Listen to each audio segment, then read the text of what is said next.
12ஆம் வகுப்பில் அதிக மதிப்பெண் பெற்ற சென்னை குறுக்குப்பேட்டை மாணவியை நடிகர் ராகவா லாரன்ஸ் சந்தித்து ஊக்கத்தொகை வழங்கி பாராட்டினார்.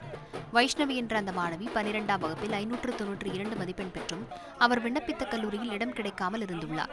இந்த தகவல் சின்னத்திரை நடிகை அறந்தாங்கி நிஷா மூலம் தெரியவந்ததை அடுத்து சம்பந்தப்பட்ட மாணவியை நடிகர் ராகவா லாரன்ஸ் நேரில் சந்தித்தார்.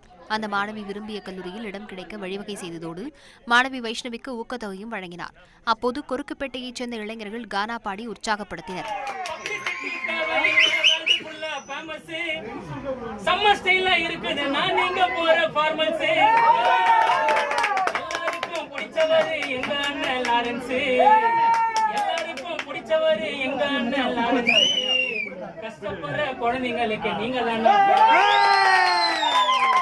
தேடிச் சென்று உதவிகளை செய்வதில் ஒருவித சந்தோஷம் இருப்பதாக ராகவா லாரன்ஸ் கூறினார்.